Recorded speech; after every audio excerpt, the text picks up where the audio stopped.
Imagine, if you will, a whispered legend, a story passed down through generations, hinting at a connection so profound it could redefine two entire universes. For years, we've adventured through the sun-drenched plains of Azeroth and delved into the shadowed dungeons of Faerûn, never truly realizing how deeply their roots intertwine. But then, a tremor, a ripple in the fabric of reality, the official announcement of a World of Warcraft Dungeons and Dragons collaboration. Suddenly, those whispers are a roar, and it begs the question, what hidden lore has been waiting for us to uncover all this time? This isn't just a simple crossover. It feels like the revelation of a long-kept secret, a cosmic puzzle piece finally falling into place. We're not talking about just tossing a murloc into a dungeon or making Thrall a playable class. Oh no, this goes deeper. We're going to journey into the shared mythologies, the subtle narrative nods, and the unexpected parallels that suggest World of Warcraft and Dungeons and Dragons have been speaking to each other, in hushed tones, for decades. Prepare to see both worlds through a new lens. Let's start with the very fabric of magic itself. In D&D, arcane power often flows from the Weave, a mystical network maintained by Mystra, goddess of magic. Mess with the Weave, and you invite catastrophe. Doesn't that sound strikingly familiar? Think of Azeroth's ley line, those conduits of raw arcane energy that crisscross the world, vital for mages, and often the target of malevolent forces. The parallels here are too strong to ignore. Both systems are fundamental to their world's existence, fragile and immensely powerful.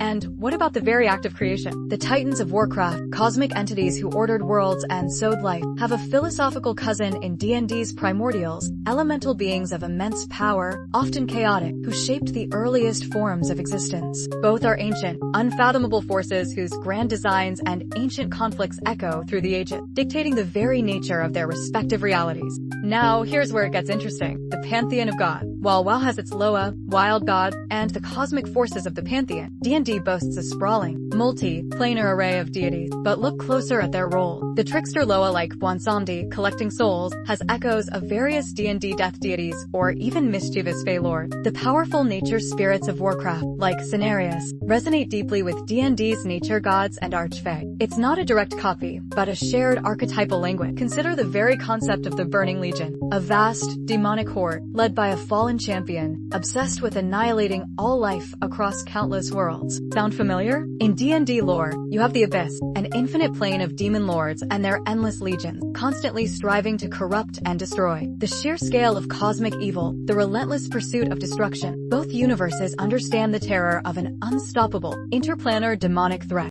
But it's not just grand cosmic forces, it's in the smaller details too. Take the concept of gnomes. Both universes feature these diminutive, ingenious tinkerers, obsessed with technology, often to their own peril. Their quirky personalities, their love for explosions and gears, their sometimes catastrophic inventions. It's a shared comedic and mechanical archetype that transcends specific settings. And what about the orc? While Warcraft's orcs have a complex history of corruption and redemption, their initial portrayal as green-skinned, formidable warriors, often driven by primal fury, certainly drew inspiration from classic fantasy tropes. Tropes deeply ingrained in D&D's monstrous races. The journey of the orcs in WoW, however, adds a layer of depth that D&D's more traditionally villainous orcs sometimes lack, offering a rich narrative foundation for a crossover. Now, let's talk about the very essence of dungeon crawling. The labyrinthine depths, the hidden traps, the monstrous guardians, the gleaming treasure. These are the foundational pillars of D&D, and they are woven into the very fabric of World of Warcraft's player experience. Every raid, every dungeon, every delving into a forgotten crypt in WoW is, at its heart, a D&D adventure brought to life on a grand scale. Consider the artifacts themselves. The Scepter of the Shifting Sands, the Helm of Domination, the legendary weapons and armor that define WoW's history. They are the Azerothian equivalents of D&D's most coveted magic items, artifacts of immense power, often with dark histories, capable of changing the course of worlds. Both universes understand the allure and danger of these legendary relics.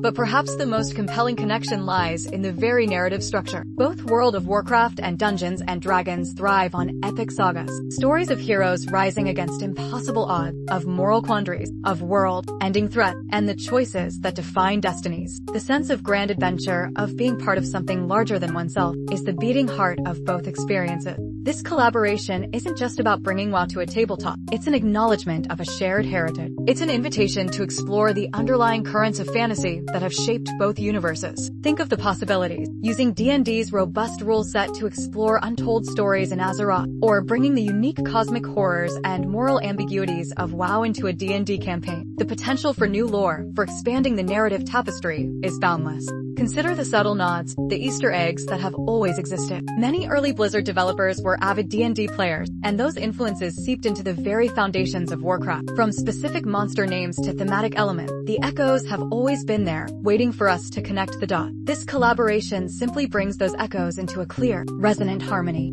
The announcement isn't just a marketing ploy, it's a grand narrative gesture. It's a recognition that the spirit of adventure, the thrill of discovery, and the power of storytelling are universal. It allows us to step back and appreciate the deep, rich veins of fantasy that run through both these beloved worlds, revealing a kinship we perhaps always felt, but couldn't quite articulate. And what does this mean for the future? Could we see lore from D&D subtly influencing future WoW expansions? Or perhaps new D&D modules that explore the deepest, darkest corners of Azeroth with unparalleled detail? The possibilities are tantalizing. This collaboration feels less like an invasion and more like a homecoming, a realization that these two titans of fantasy have always been kindred spirits. It's a powerful reminder that the best stories are often those that resonate across different mediums, different universes. They tap into something fundamental within us, the desire for adventure, for heroism, for understanding the vast, mysterious worlds that capture our imaginations. This isn't just a game, it's a legacy, now expanded and enriched by a profound, secret connection. So, as you prepare to roll your next D20 in an Azerothian tavern, or embark on a new quest against a familiar D&D foe within the world of Warcraft, remember the threads we've uncovered today. Remember the whispers, the shared mythologies, and the secret connections that have truly bound these two incredible worlds together all along. What hidden connections have you always suspected between these two giants? Let me know in the comments below. And if you enjoyed uncovering these secret narratives with me, consider subscribing for more journeys into the hidden lore of your favorite games.